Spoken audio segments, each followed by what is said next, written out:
Допомога родинам політв'язнів. Благодійний ярмарок влаштували в одній зі шкіл Львова.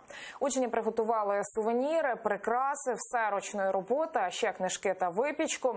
Також проводили майстер-класи. Усі виручені гроші передадуть родинам кримськотатарських бранців Кремля. Про небайдужість маленьких українців далі. Випічка, прикраси ручної роботи, книги та блокноти. Цю ярмарку підготували наймолодші школярі та вчителі. Так вони намагаються допомогти родинам незаконно ув'язнених кримських татар. Ростислав для ярмарку підготував безпрограшну лотерею. Це квиточки, що ти виграєш, а це сама коробка з призами. Ось. І ще ми збираємо кошти для діток кримських татар, щоб вони могли вижити. Третьокласниця Маргарита теж продає випічку. Так малеча підтримує своїх однолітків на окупованому півострові. Ми не купляли, а ми тільки пекли самі кексики. Я сьогодні продаю кексики там з шоколадом і з присипкою, а ми збираємо гроші для дітей кримських татар. Купували вироби та їжу усі небайдужі. Найбільше було батьків, школярів, які теж допомагали у організації. Купили солодощі в основному, те, що до чого доклалися батьки. І діти допомагають іншим дітям. Тобто вони розуміють, що є діти, які опинилися в такому становищі.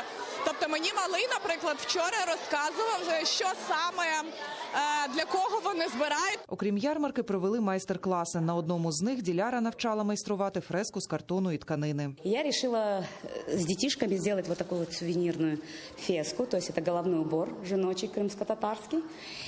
И вот мы сейчас все вместе нашей командой сделали вот такие вот сувенирные фески.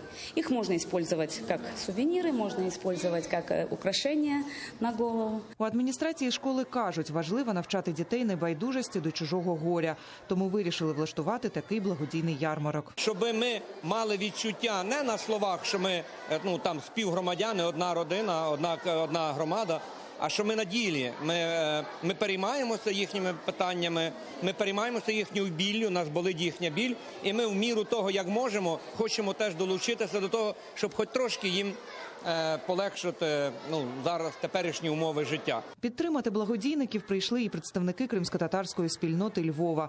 Яшар, переселенець із Сімферополя, каже, вражений такою підтримкою від маленьких діток. Звичайно, це дуже потрібно, тому що ці люди, котрі зараз знаходяться в Криму в окупації, вони будуть розуміти, що про них не забувають. Згодом через переселенців кримчан усі зібрані кошти передадуть сім'ям політв'язнів.